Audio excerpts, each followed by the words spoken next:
So is it possible that he's like sounding himself while he's in there? Oh, you. Did I teach you about sounding? Where else would I have learned from Drew? Hi, I'm Dr. Drew, and this is Dr. Drew After Dark. Please be advised that Dr. Drew After Dark may contain sexually oriented content and be unsuitable for young children. Well, I've always admired watches, but I was never a watch guy, and Watch Gang sent me watches, and I first of all had to wrestle them back for my sons. They are incredible. They look at what style are your personal favorites, what type of strap you prefer, what does the piece that the watch sent you look and feel like. Watch Gang is the world's largest watch club, and it's revolutionizing the way we buy and discover watches. It's amazing. Free membership, you get access to 3 subscription levels, the Wheel of Watches, and exclusive members-only deals at the Watch Gang store. Watch Gang allows casual watch enthusiasts all the way to the watch obsessed to build your watch collection. You get up to 70% off brand names and receive a watch on your schedule. And Watch Gang members also get a chance to win a Rolex every Friday, Tag Heuer every Tuesday, and a Seiko every Saturday. Crazy. Listen. Go to watchgang.com/Drew and get started now. Use code Drew for 20% off your first purchase. That is WatchGang, WATCHGANG, watchgang.com/Drew, code Drew for 20% off. You'll thank me. Hey, everybody, welcome to Dr. After Dark. It is a solo After Dark again because I'm having so much fun answering your voice messages and your emails and with the booth boys sharing some videos. Keep those, yeah, that's right. Keep those messages coming at 818-253-1693. As I said before, these voice messages are like sort of old school love line opportunities for me. So you guys want an answer. They're great questions. I love the way you frame them. And sometimes they're just damn funny.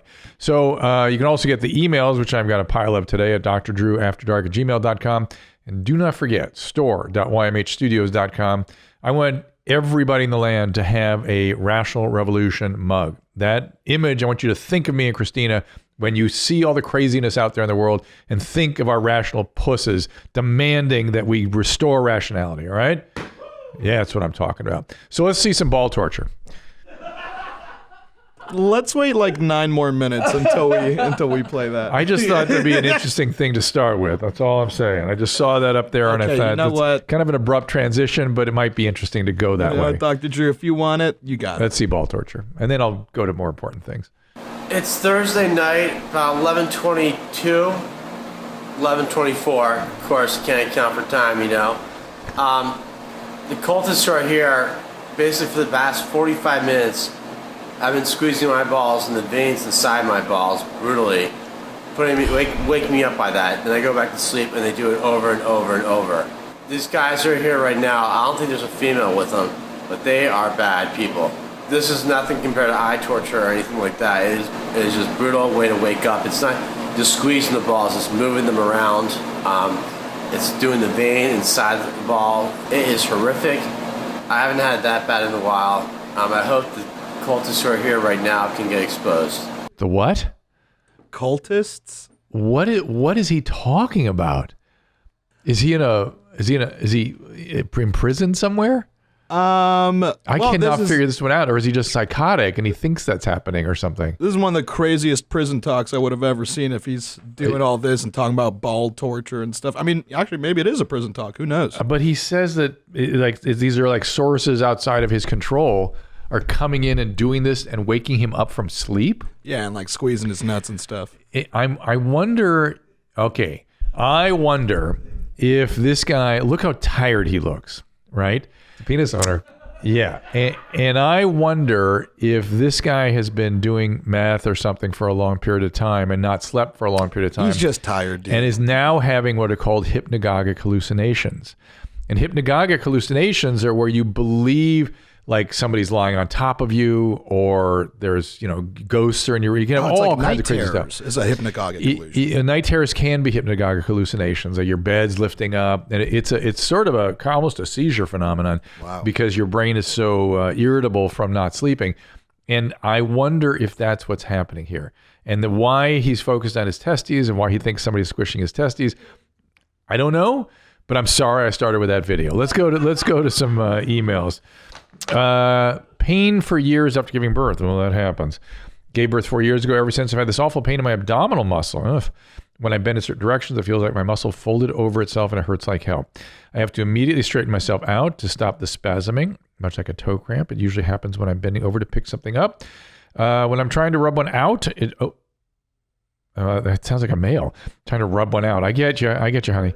It totally ruins the climax for me. Please help. What the heck is going on, and how can I help it from happening? Kim, I'm guessing you had a C-section, and I'm guessing we're talking about your surgical scar that's sort of folding over on itself. But I need more information. I'm guessing there's a hernia in the scar.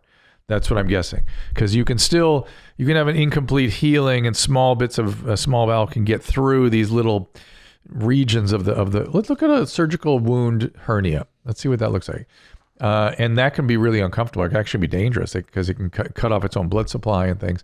So let's see what we got. Yeah, there we go. So if any of that looks familiar to incisional hernia, that'd be the way to do it. And you see they're pretty common, and in fact, you're showing one right there. It looks like from a C-section. So there you go. So it does happen. All right, good. So there's problem solved.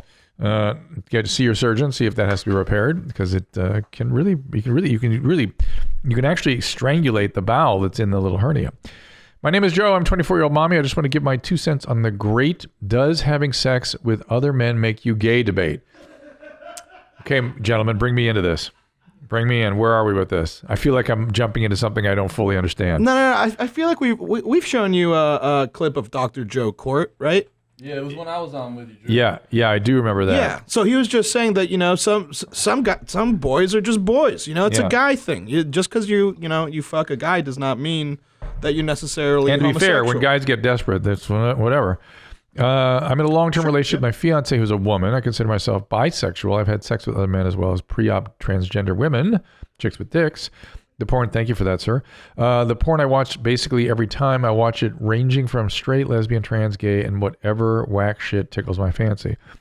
I don't consider myself half gay, half mo, or anything like that. That's what Adam calls it. But I'm having sex with a man. No, when I'm having sex with a man, I acknowledge I'm doing some hella gay shit. So does doing said gay shit make me gay at the time, even though I go home to my fiance and have the same level of sexual attraction to her? We're in a somewhat open relationship, so there's no issues there. Somewhat open. Dude, if she doesn't know what you're up to, that's not somewhat open. That's going to be a problem. Trust me. If she's not signed off on this. We're in a somewhat open, I think it's value to mention my first sexual experience with a man when I was younger. I've liked ever since. How young, dude? Let's not mince words. If you were sexually abused by a male as under the age of 16, that can create some preferences. So that makes sense. It doesn't make you gay, but it makes you when kids are sexually abused, it shatters the upper limits of the brain's capacity to regulate, and the reward system gets into the mix here, and what it ends up coming in similar to is a traumatic reenactment, but it gets wired into the sexual orientation a bit when kids are, when their regulatory system is exploited that way. So this clearly has something to do with that.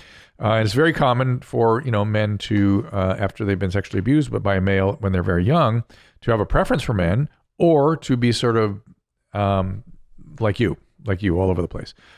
Let's see. I also think of it as a value dimension, blah, blah, blah. Do you think this potentially got my wires crossed? I wouldn't, let's not call it wires crossed, but it has a role to play in why you are the way you are.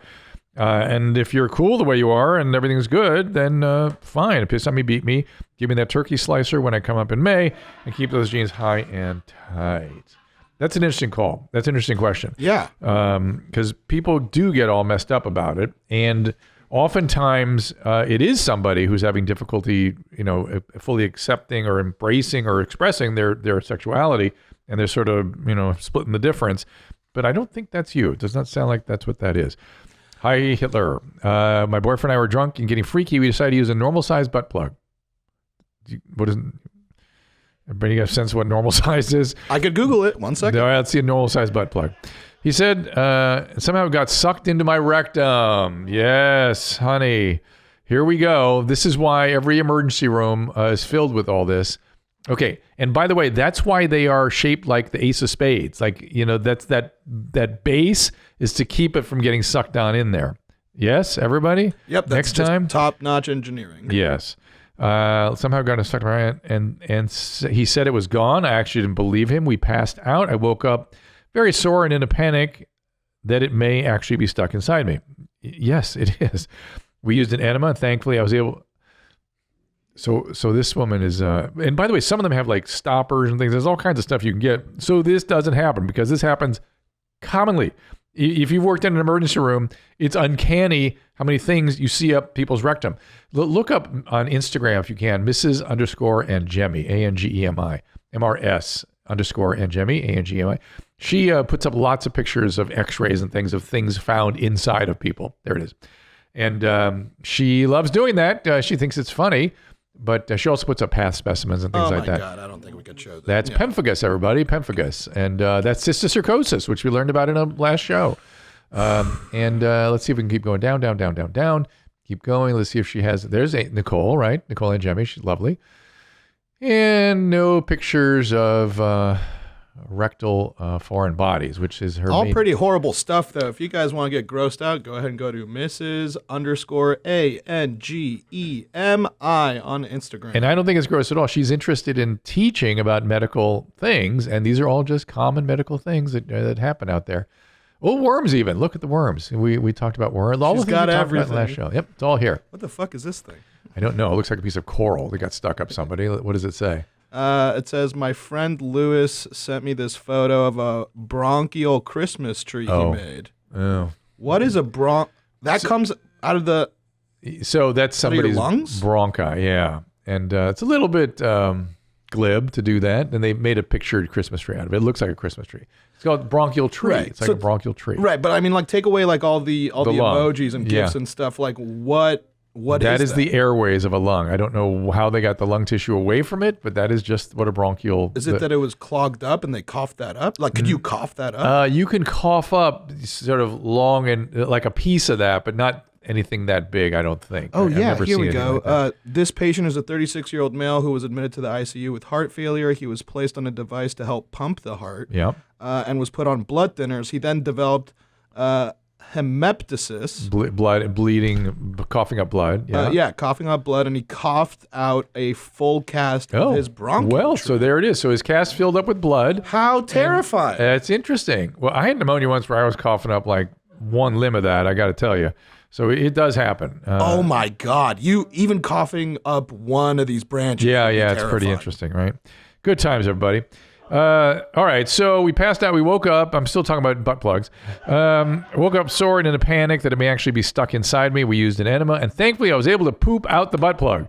I keep thinking, what if neither of us remembered? We were so hammered, and I just went about my days not knowing it was inside me. What can actually happen in that case?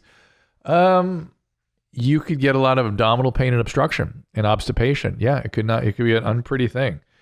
Look at this email. To come or not to come? I recently have been helping a friend through a breakup. I was shocked by the surprising disagreement we had. Okay, this is good.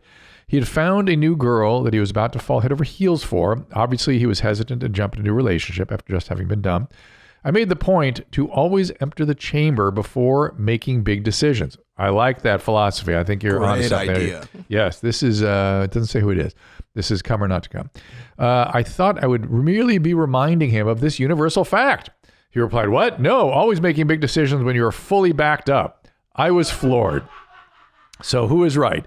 To come or not to come before a major romantic decision? Interesting. Friend is a serial monogamist. There's almost nothing good about being backed up in terms of decision making, okay? Now, it will motivate you, right? It helps with motivation if you're sort of not feeling motivated to be in a relationship or to date. That's a good sort of quality of being backed up. But when it comes to making real decisions, no, get one out of the chamber, maybe two out of the chamber. And by the way, you'll be better able to perform. It's a new relationship. Things are highly arousing, that kind of thing. Guys, am I out of turn here? Am I out of school with this one? I'm not saying get one or two out of the chamber. Get them all out of the chamber. Yeah, get it all empty. Get an empty chamber. And remember, it's then not make the decision. sac. It's the prostate producing fluids that go in the seminal vesicle. Right, you got to empty those nuts out. Yep, not the nuts, the seminal vesicle. Right, empty those behind the prostate. Empty those vesies. My wife and I had a baby about 4 months ago, and since then she has gotten the copper IUD. Ever since then, we try to have sex. Her IUD string stabs the fuck out of my dick. That happens. Little bruises on the tip of my penis. So it's not really the copper 7. It's actually the wire that sticks out of the cervix. She had her gyno cut the string shorter. That's the string that hurts, but it still hurts. A lot of it, even if I go 3/4 of the way in, I've been pulling out a lot of strain in our relationship because we could almost never have sex to completion for either of us. Let's see. It's making her feel upset and inadequate as a wife. Could the fact that she's breastfeeding and got a dry... This guy's got it. He's got it. He's Sir Walter Raleigh here. Could the fact that she's breastfeeding and has a dry pussy be the reason I can feel it? Well, you're right though that one of the breastfeeding can reduce the estrogen and you can get kind of dry from that. That's God telling you that you're not supposed to have one baby right after the other, right? That's old-fashioned birth control, which is breastfeeding. Or is it because I'm not circumcised and have more sensitivity into the penis tip? No, because you have bruises from the string sticking out, the wire sticking out of the copper 7. So thank you for your great show. Keep them high and tight. If we figure this out, you better believe we'll be coming up in May. So, dude, maybe a different. I guess she's very sensitive to hormones because they would have used a Mirena or something like that.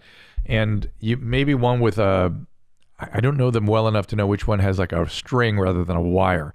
Seems like this one is a wire, and that's what's stabbing your peni. And, not everyone has... Good news is you have a big penis because it's reaching the cervix. That's good news.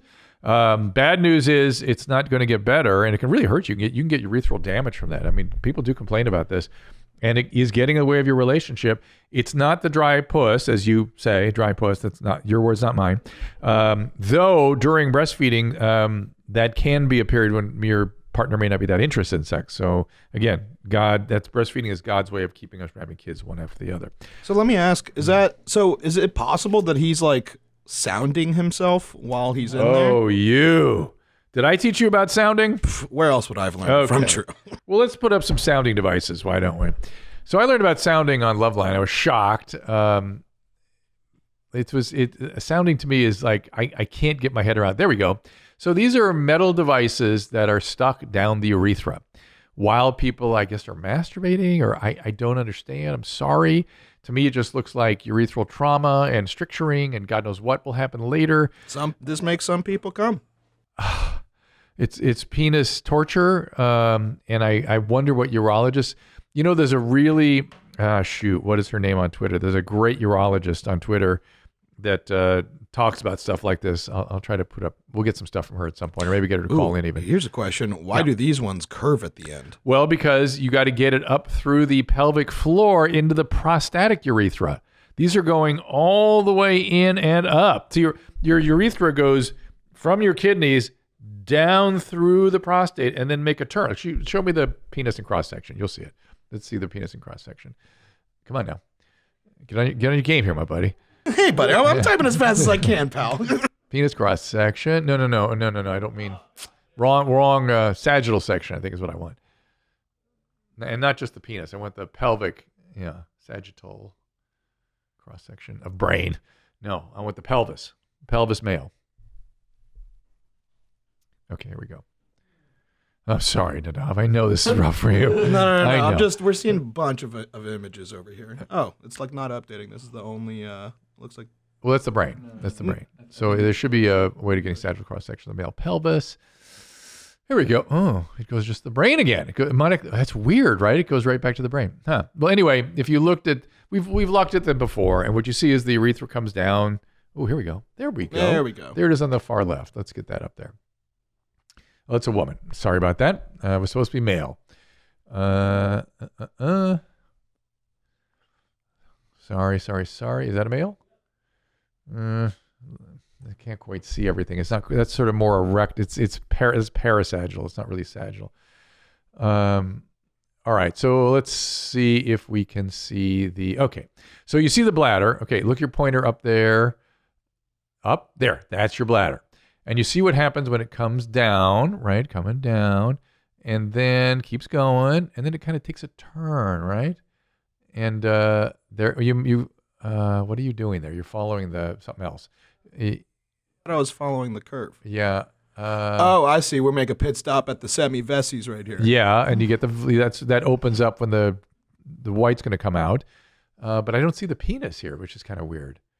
It's sort of look at the hog on this guy, huh? I don't think it's a hog. That's his sacrum.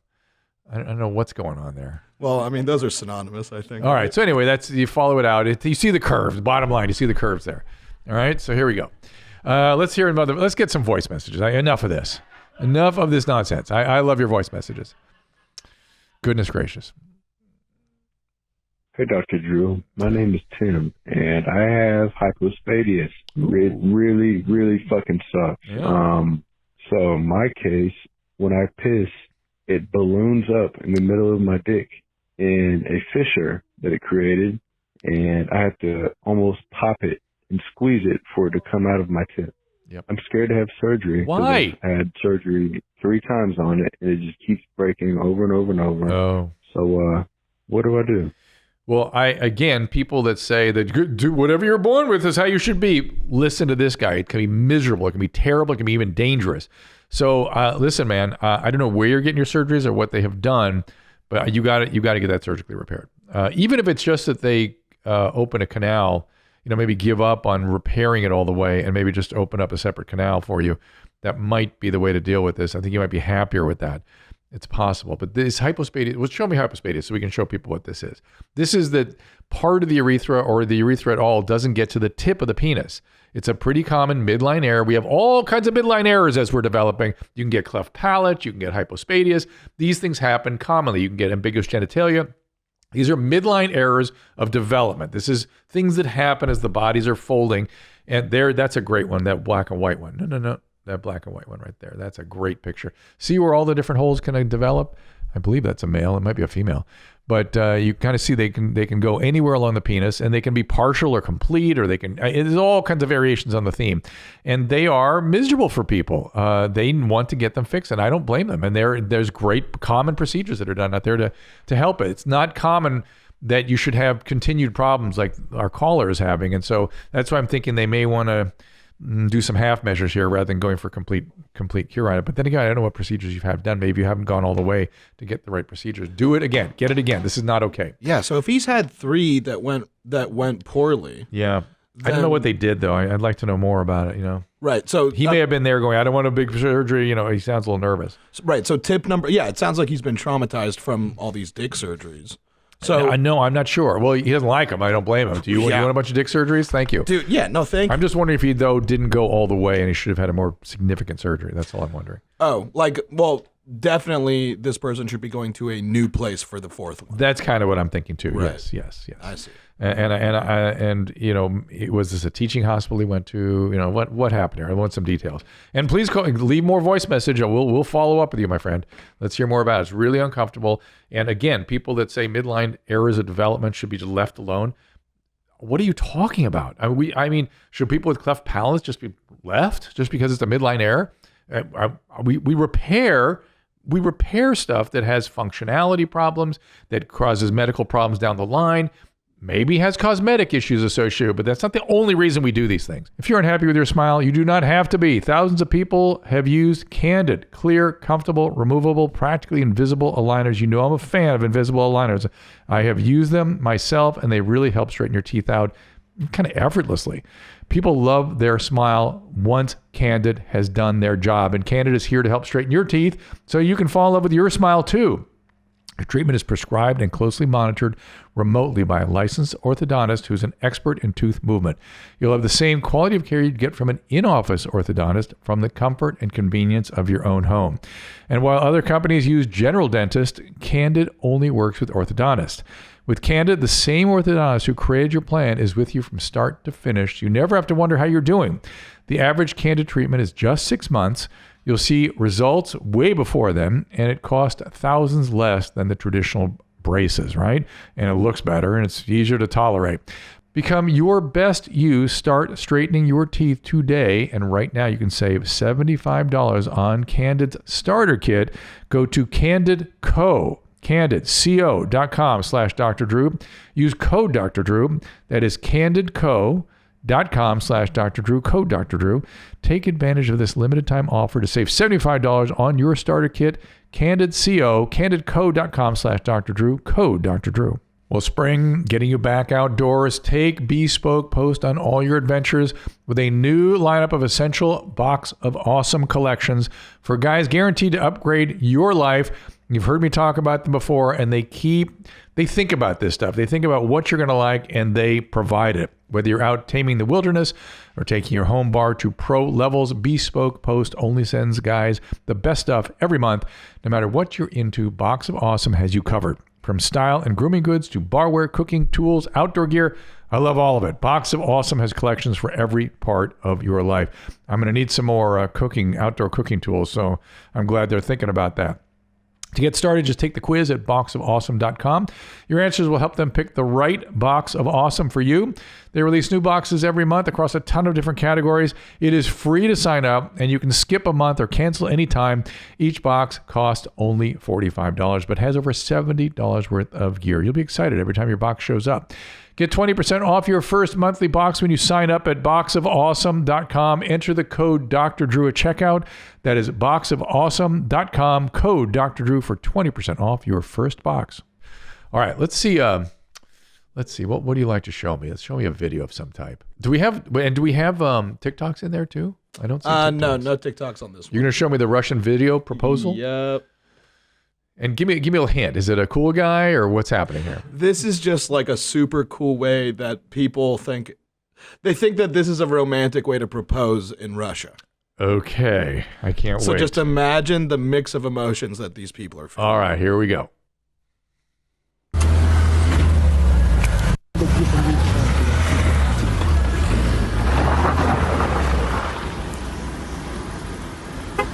Oh my God. Guns being pointed. This is Christina's people, for sure. This is the Ukraine.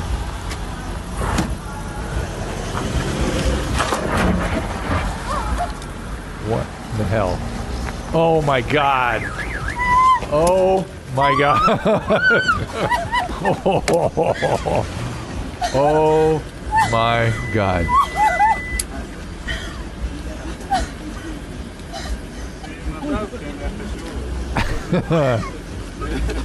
Has Christina seen this? Yeah. This is her people, right? She knows this. So Dr. Drew, she said yes. Of course she did. They look Ukrainian too. I don't think they're Russian, but they may be. They may be. I mean, like in Georgia or something. So want to describe what happened? Yeah. So I think these people got pulled over. Yep. And just they're like, hey, this is how we pull people over in Russia. Get on the hood, put your arms behind your back. But there's a bunch of guys in flak jackets, full military gear, riot gear, masks over their face, and laying them out on the hood of the car. Big with scary guns at their head. Did you see that? They were holding guns at her back. I actually noticed at the beginning of this. Let me see if I could find it. One of the guys on the right. On the right over here is with the bag with the phone. He's wild. Oh my God, that's hysterical. He is holding a gigantic, scary gun with his left hand and balancing an iPhone on the right. Oh my God. Oh my God. I love my people. Christina's from Ukraine too, right? Her dad, or was it Hungarian? These are my people. This is Hungarian. I'm sorry. This is Ukraine. You like the Slavs? This is Ukrainian. This is different. Ukraine is this certain thing. It's by itself. Good for them. They have fun different. They take it to the wall. Let's just say they're not people that go halfway. Speaking of halfway, I need to see a horrible or hilarious broken legs. I've been thinking about that since the degloving conversation we had on the last show. You love degloving, huh? Well, I'm expecting. I don't know. Let's just see it. It's always horrible to me. So. Oh my God! Oh my God! Oh my God! Oh. Did you break your leg? Yes! Oh my God! Oh my God! Oh my! Did you hear it? Did I fucking hear it? So, Tom Segura too, right? Isn't that what this is? I mean, this is actually the reason why we even prepped this is because there was a comment. She went full Segura. I love that. Full Segura. This is a full, I like a full Segura. That was just found in the wild. Yeah. That's a new term. Full Segura. And write that down. Whew. Good for her. Oh, that I wonder if that was the knee though. I'm wondering. It doesn't look like a femur. Oh my God! Does it keep going? The screaming? I mean, that's the full clip. That's the full clip. I like the little kid who's doing the like video. Analyze the sound? See No, thank you. If you could figure out exactly which tendon snapped, or I mean, that's a tendon snap, right? Or is that a bone? I think it's a bone, but let me see. Let's try one more time. Right, it's hard to watch. One more time for science. Yeah, for science. Oh my God! Yeah, that's her bone. Oh That's her bone. I think it's a tib fib. my God! I think it was actually because she grabbed the ankle. I don't know if you saw that. So I think she twisted the knee. The knee may have been dislocated a little bit. But oh yes, I like the way you're going back and forth. But I think see where she's grabbing? I think that's your problem. Right there. Oh yeah, the shin bone's connected to the ankle bone, and that's where the tib fib. Yep. Tib fib. And the knee is not that badly distorted, but oh my God, this poor woman, it's terrible. Just trying to do essentially she's doing a skip, right?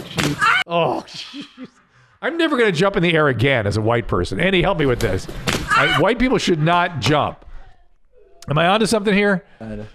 I mean, yeah, not like that, man. Don't jump too high. You know what I mean? No, just don't jump. Just don't jump. First of all, it's going to be pathetic, number one. And number two, you're going to practically kill yourself. So why are we even doing this? Right? Yeah, I mean, stay in your skill level. Just understand how you're put together. That's all I'm saying. I'm jumping for joy is one thing. I get it and whatever, but... Whew. Yeah, y'all do other things so much better. Just do those things. You know, don't jump. We got that. Leave that Stay to with us. your strengths. I love that. Lead with your strengths, everybody. Hey, Mommy and Dr. Dicker Down. I have a question about circumcision. I'm uncircumcised, fine with it, no neuropathic issues or anything. But as a teen, a doctor said I should get it done, or I would have problems having children, STDs, etc. That's not true. 2 kids later, in my 30s, all is well, but I'm looking farther down the scope, and I'm realizing cleaning might be an issue, and I'm elderly, yes, but not that big a deal. Would it be better get it done now and risk skin damage, scarring or functionality? No. Or wait until I'm older, my dick doesn't work so good, and won't be so much of a problem. Thanks for all the good shows and info. Love you, Kings and Queen above 18. Ta-ta there, R-word. I like the cut of this guy's jib. He's functioning well. He has no issues. He has kids. No issues with STDs because he's married. The STD issue is that worldwide there's a campaign afoot to try to increase circumcision because men that are circumcised have a slightly reduced risk of HPV and HIV. So worldwide, and thereby they're not transmitting. And they're more likely to get the HPV, they're going to transmit it to the woman and be a source of cervical cancer if they don't have access to the HPV vaccine, right? So if you've had the vaccine or you don't have HPV, you're in a monogamous relationship, you're happy with your pre-puce, keep the pre-puce. Now, I like your idea that it could be sort of a nuisance later. You must have elderly grandparents or something, because you're right, it can be a bit of a nuisance, but people can prepare for that. It's not that big a deal, and you can always get it circumcised later. So it's a bit of a discomfort, not likely to cause, you said, risking... Let me see this. You say risking skin damage, scarring, functionality. Really unlikely any of those things. So I'm writing as a grandchild of a narcissistic 77-year-old alcoholic. Good times. I was wondering if he could ever recover at 77. Is there such a thing as too late? He's been in psychiatric hospitals, goes to therapy every 6 months. He says he's quitting, and then it all starts again. Is there such a thing as recovery when you're that far in life? What does recovery look like in senior patients? He is wildly intelligent, smart, and a sharp man. You come now? Oh, yes, I remember that one. You come now. You come now. Nick. So, Nick, this is a sad story. It is very difficult for people in their 70s to change. You can expose him to programmatic issues. Now there's Zoom meetings available, and certainly he has been vaccinated, so he could probably go to in-person outdoor meetings and just take him and expose him to those things and see if he... other people, he needs other people. He probably won't go. He's probably isolating and drinking. But if you can get him out and get him some meetings, that fellowship and other people will sort of, who understand him and understand what he's going through, and he'll feel understood. That's how you motivate these things. The other way, and this is the other thing we do, is just structure his environment. I mean, just don't allow any access to alcohol. But if he's still driving and he can still get up and go get stuff, you can certainly you can't do much about that. If he's driving drinking, you can certainly get him arrested and then mandated into treatment. That's another way to deal with this.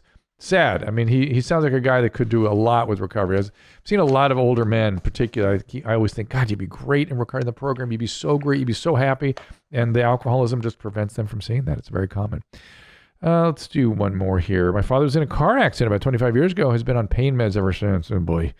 OxyContin over the last few years, his personal hygiene. Zest for life, everything plummeted. He's an opiate addict. That's just what this is. He sleeps all day and watches TV all evening. Get him on Suboxone. Get him on Suboxone. Get his doctor to put him on Suboxone. Sometimes that shift will control his pain and really help. It's hard to take a toll on my mother. Is there anything we can do? Yes, you can refer him to a doctor that's willing to get him off this crap. It is impossible. His mood will never improve. His pain will never improve on this so much medicine that's keeping him asleep all day. That is no way to live. He deserves a chance at least making a switch to Suboxone, which he may be able to lower that more readily, or getting off things altogether. Now, Suboxone is like it's used to wean off. It's like a very mild opiate, right? It's a partial agonist, and it mostly what's called a kappa agonist. So it has a whole different biology to it. And it's really pretty good for pain. And it's something that you can take for good pain relief and not be sedated and not have your life ruined and have the potential of tapering it down. So, he tells healthcare providers he doesn't know why he's at the appointment. It's very frustrating. This is what the opioid epidemic has been. Your father, is it? Yeah. Your father is my patients were killed with that so often. It was so common that the pain management world killed my patients. They do not understand addiction. They don't understand dependency. They don't understand how to restore a life. They just are focused on pain as though that's all there is. There's a lot more than just pain. And I actually give a whole hour lecture on the insanity of some of the things that the pain management world brought us.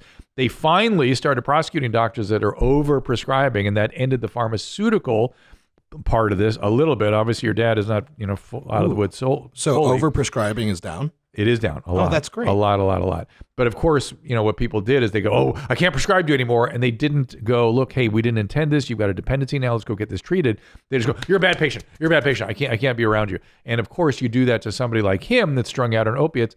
They go to the street and eventually they end up on heroin and then fentanyl. And that's how that happens. Crashed into pole. Tell me about that. I need a cleanser. Almost. Yeah, cool guy. Almost. Keep going. You got it. Keep going. There we go. Uh-oh. Well, little airbag deployment. Yeah, look at that. That's a cool guy. It's cool, driving a cool car. So here's a question, because I feel bad for this dude. First of all, pretty crazy to get a truck. Like, you have to really floor it. No, I think it's, it's wet. I think he lost control of the car. He fishtailed into it? Yep. So now this man looks a little elderly too. Oh boy. So that happens a lot. I can't tell looking at it. I like the way he's got the keep going. wipers on too. I think this is red. Keep going. There we go. Ooh. So what are the repercussions of a guy like that who's not ready for it with an airbag just it can really hurt people. It can actually cause concussions and things too. But here's the old people that mistake the accelerator for the brake, which happens a lot, is an early sign of dementia or other neurological disorders or too much medication, that kind of thing. But you got to pay attention when somebody makes mistakes like that. You'll notice that Tiger Woods may have made that mistake, and that doesn't happen in a normal person. There's something going on that makes that happen. And if it's an older person, you worry about neurodegenerative disorders, that sort of thing. I was thinking about something else as we were getting into this. Old people, concussions. See, this is my COVID. My COVID opiates, sort of blocks my thinking. Yes. Pain meds, pain clinics. Gone. Give me a voice message. Yeah, let's do that. Hello, Dr. Drew. My name's Ella. I'm from Washington. Hi, Ella. I had something to tell you guys. Thought it would be an interesting topic. So my friend's foster dad went into surgery just a bit ago because he has a big cyst starting to his penis all the way up to his butthole. So, and that's because apparently he doesn't wash down there. Like, barely. So, like, it's so bad he has a big cyst. So I thought that was very interesting because now this makes me want to like clean extra down there, you know? Sure. And yeah, I just want to hear y'all thoughts about this. Beat me, spank me, love y'all. Stay well, y'all. You know, I just am so amused by women and the word butthole. There's a certain way many women say butthole that is just not the way the male does it. It's a little more poetic, a little more lyrical. Butthole, right? Let's hear it again. Let's hear it from his taint to his butthole. Well, to get to I can't do it. I can't. Well, let's hear it again. Let's just hold on. I don't know what she's talking about. She may be talking about 40 years gangrene again. Constantly wet. Oh, come on. Oh, that was the wrong one. Yes, it was. Yes, it was. You guys are now trying to torment me. That's officially what's happening. I'm switching to Red Bull. Look, I don't have the butthole just isolated. I know that. I wasn't ready for it. I love our female callers. Hello, Dr. Drew. My name's Ella. I'm from Washington. I had something to tell. So my friend's foster dad went into surgery just a bit ago because he has a big cyst starting to his penis all the way up to his butthole. You get that? I see what you're saying. Yeah. And our last show, we had a young lady that had a question about pain in her butthole. Yeah. And good for these ladies that have a special way of saying anus, but whatever. His butthole. It really is kind of amusing, isn't it? Okay. You're right. She does say it really cool. Yeah, and so did the other one, the one that had the pain in the butthole. She was also said the exact same way, which is why it caught my attention. I don't know if you don't have that voice message, do you? Any nearby? The girl that had the pain during her period down there. Remember that? Yep. Ooh, let's hear it. Hey, Dr. Mommy, and any other mommy that's there. I have a question for you. Can you tell me why do I get a cramp directly in my butthole all the time? It's like they don't quite say the T, right? You know, you're right. It's just ladies just say butthole so much better than dudes. They do. Yeah. It's poetic. It's lyrical. It has a certain je ne sais quoi with they leaving off the T. It's like front loaded. Yes. Butthole. Butthole. The B is highly pronounced and the T is barely touched. Yeah. Anybody wants to learn English? Here we go. A cramp directly in my butthole. I love that girl. She is so enthusiastic. She wants an answer. We told her on a previous show that it might be endometriosis, might be proctalgia fugax, might be a pubal coccygeus muscle spasm, and it's not a serious problem, but a significant problem. All right, so let's hear some more voice. Oh wait, hold on. So what about the? Because we got infatuated with the butthole stuff. Yes. Yeah. So look up infected perineal cyst. Let's look that up. Infected perineal cyst, because I don't know what she's talking about. It might be sort of again. I worry that it's 4 years gangrene. That there it is. That's the right perineal cyst.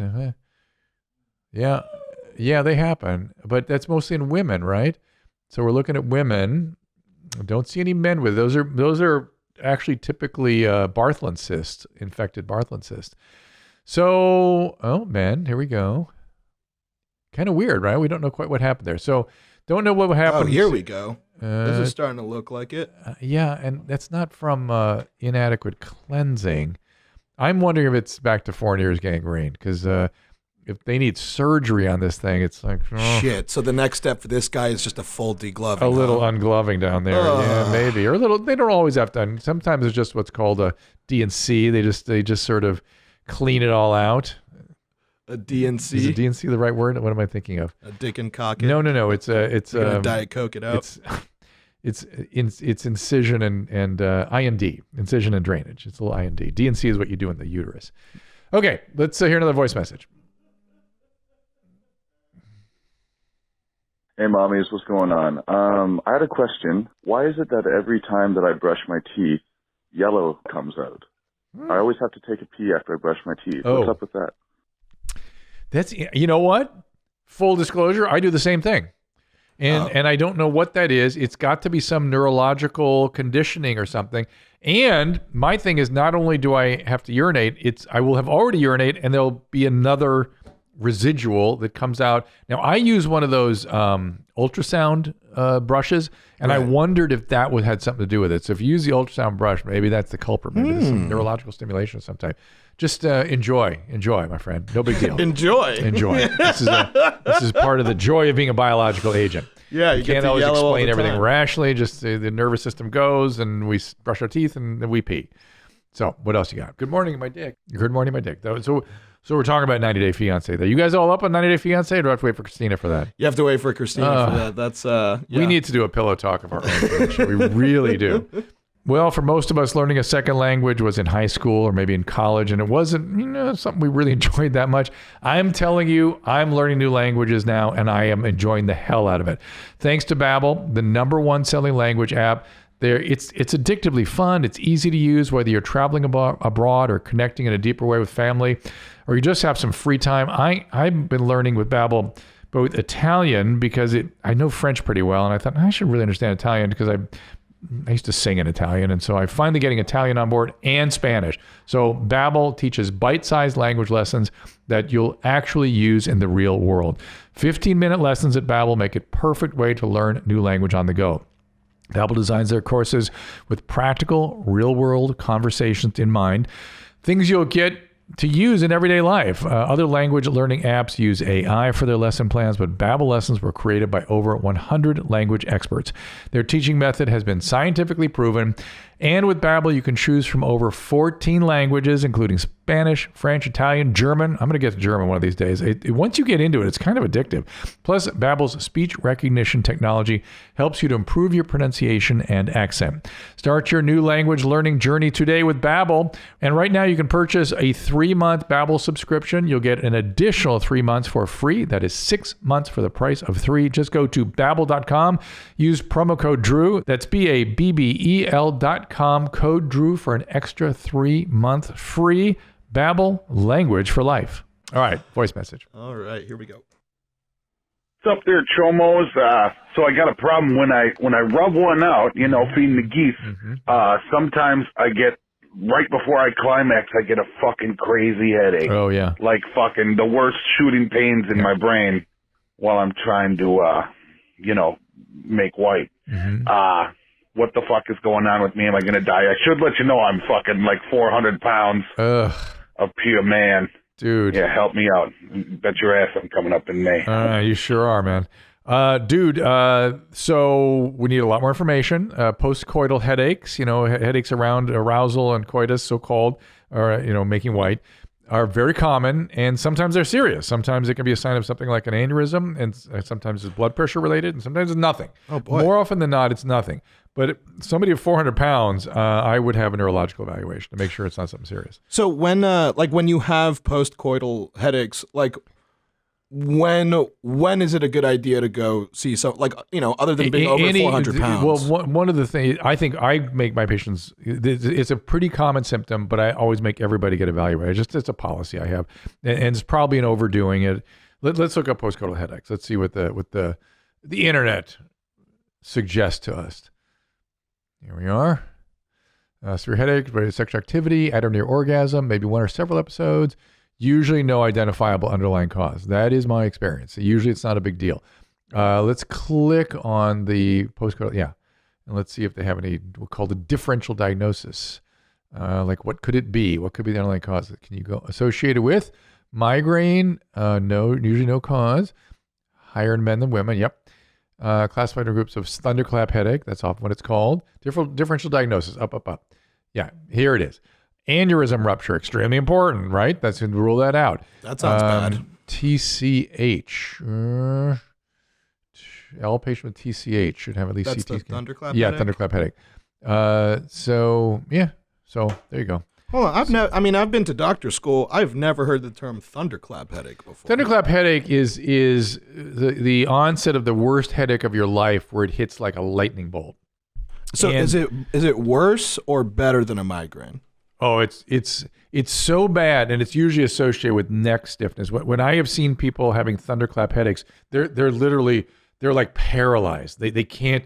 They're just like something is about to, what's usually happening is something is exploding in their head. And so they just sit and just like, it's like pain, like it takes their breath away.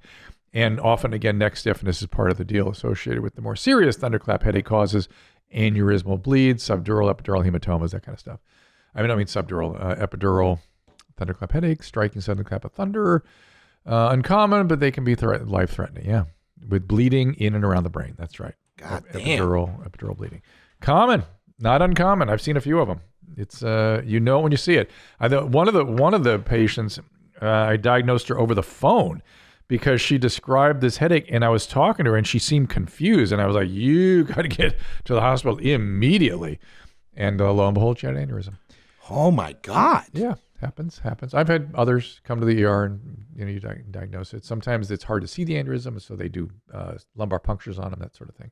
Okay, you know that, don't it, right? Yeah, of course. Yeah, we covered that in my couple of doctor's school.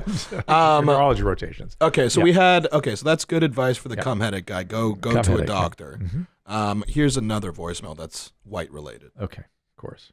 You're so happy about this. Hi, Dr. Drew. Hi, Mommy. So I've heard a myth for a long time about Elton John having an orgy and the amount of white in his stomach. He had to get his stomach pumped. So I was just wondering if that's possible. Everyone says it's true, but I'm not of the homosexual origin, so I'm not sure. So if you could just let me know, that'd be great. Thank you. So I doubt that it's true. People consume plenty of semen, and they rarely have to go to the hospital to get an NG tube put in. How much would you need to swallow? And guess what? If you're having so much that you're having GI distress, you would vomit anyway. So I would say leave poor Elton alone. That seems bizarre, and like it's like the old nonsense about gerbils and Richard Gere, if you remember that one. And what I always like about these insanely ridiculous sort of rumors, these guys just they don't just address them. So let's leave it all alone. People. But hypothetically, like let's say this is just happening to a normal person. Is it like a gallon? Would a gallon cause? I've seen lots of reasons for NG tubes. This is not one. Okay. And like I said, if you had a gallon of semen that was upsetting your stomach, you probably would vomit. And I know of no reason to pull it out unless you had some other medical problem like a pyloric ulcer or gastroparesis or something like that. So none of it makes sense to me. I've never seen it. None of it makes sense. It sounds like a purely apocryphal BS at the expense of poor Elton John. Sir Elton, mind you. But it's a good source of protein, so probably just leave it in, right? No. The protein, if I remember, I actually looked it up once. It's like literally like zero protein. It's mucopolysaccharides. It's what you get when you blow your nose. Sick. Good times, huh? Give me a lady in the voice message. Give me a woman. They're so much better. Hold on, gotta really scrub through these to see come what's on. going Ladies, give me your messages. You got messages here we go. Always so good. They're so clear and and you want an answer too. I'm happy to provide that.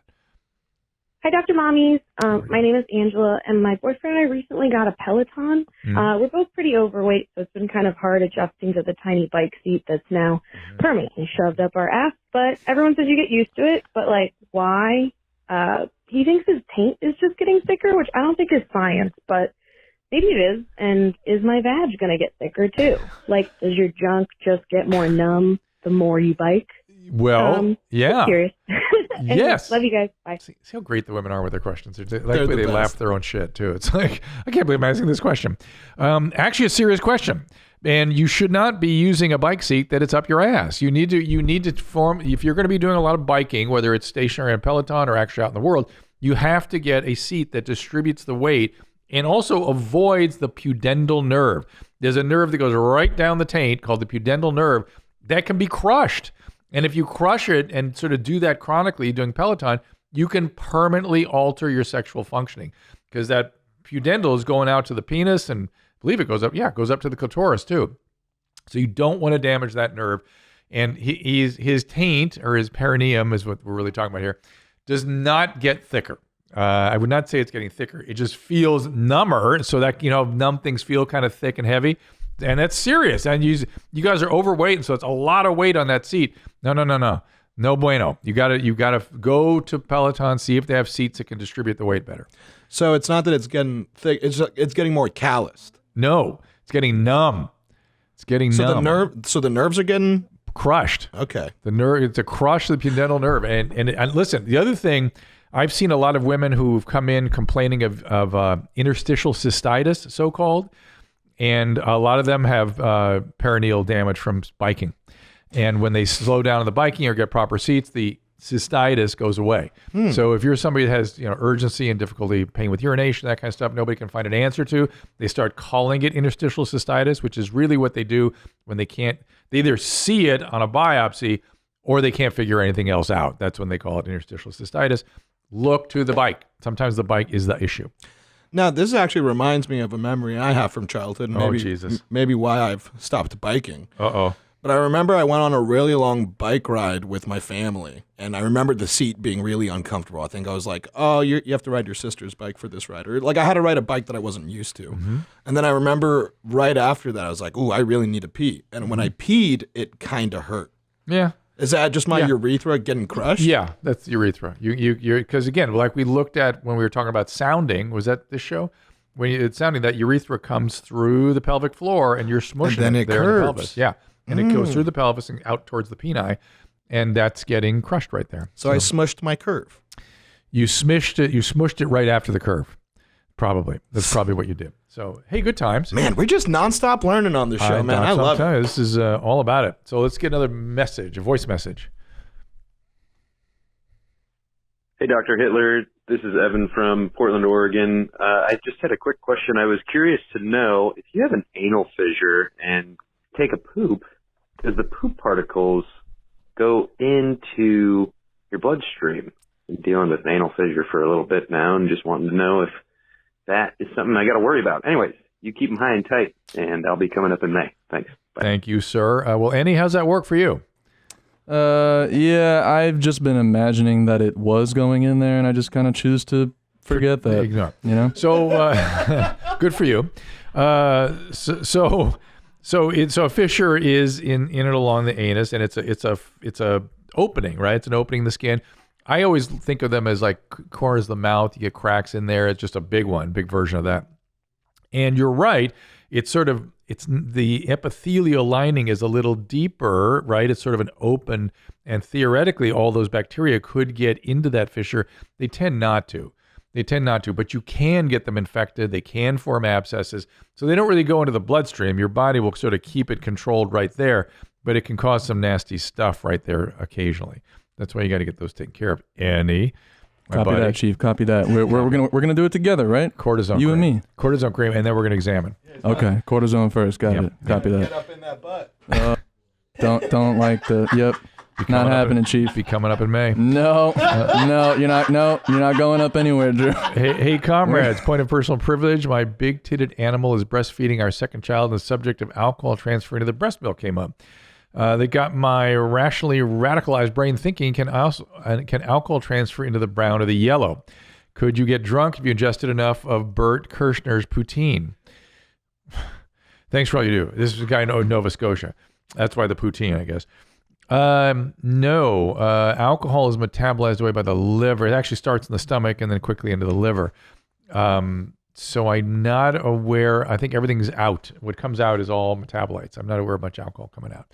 Certainly not in the white.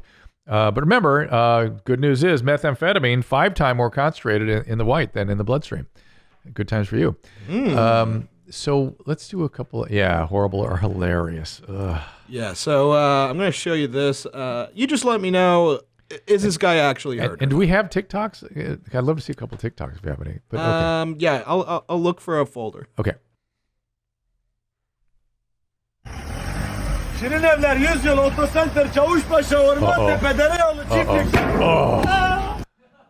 That was hilarious. He's fine, so that's hilarious. What is that? Is that Czech? What is that?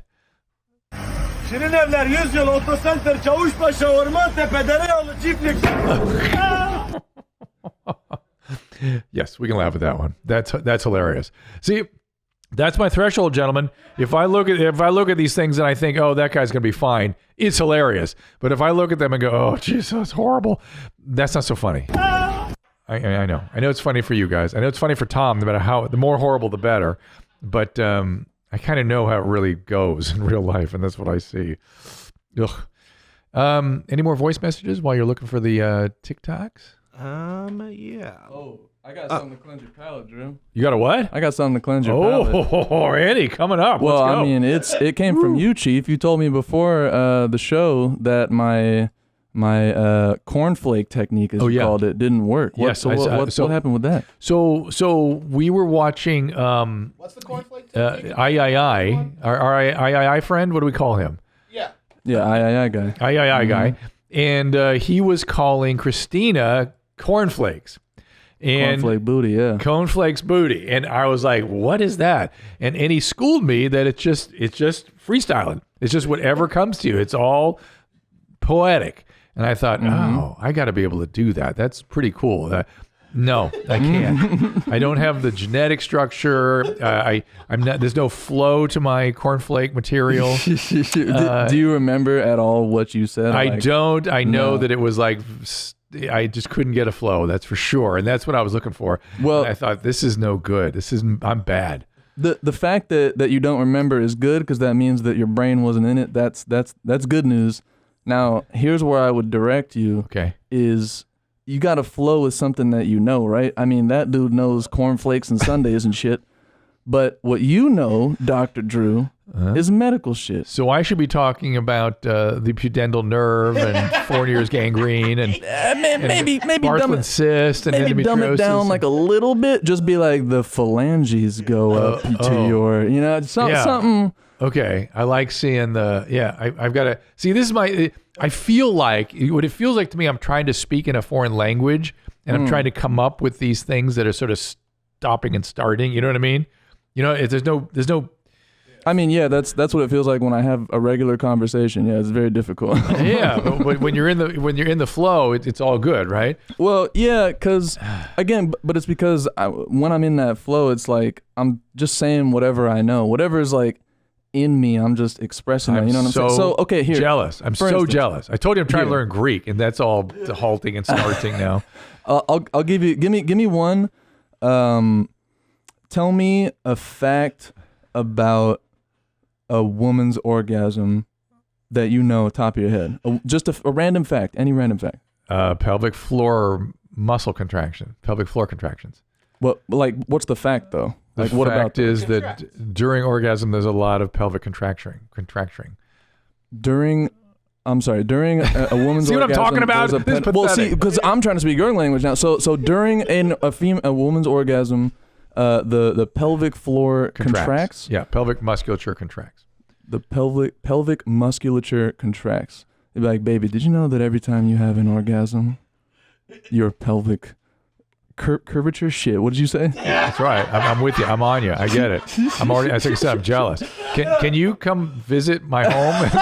Yeah, you a cuck, Drew? You want me? No, not cuckolding. I want you to coach me up. I see.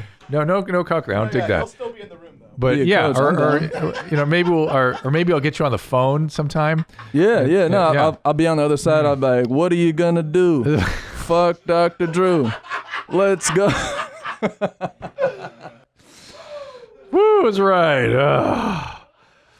Oh, gentlemen, I think we should call this one pretty much quits. I want to keep the voice messages coming. They've been great. 818-253-1693. Don't forget the merchandise, store.ymhstudios.com. I want everybody to get that Rational Revolution mug. I want people to all across the land to go, what is that image? It looks like a revolution. It looks like these revolutionaries. And you tell them, yes, there it is. These are revolutionary times, and we're restoring critical thought. We're restoring reason. That's right. Right at the core of the Rational Revolution is everybody stop with the hysterias, stop with the fake news. We want rationality, rational recovery. And the emails, of course, at afterdark@gmail.com. And I just encourage the voice messages. They really are a lot of fun, and we appreciate you guys sending them. Nadav, anything else before we wrap this thing up? No, buddy. Great job. All right, man. We'll see you next time. All conversations and information exchanged during participation in the Dr. Drew After Dark podcast or interaction on the drdrew.com website is intended for educational and entertainment purposes only. Do not confuse this with treatment or physician medical advice or direction per se. You must always follow your medical professional's advice and direction. Nothing on these podcasts or posted on this site supplements or supersedes the relationship and direction of your medical caretakers. Please understand, I am not playing the role of physician in this environment per se. I'm educating. I am a licensed physician with specialty boards in American Board of Internal Medicine and American Board of Addiction Medicine.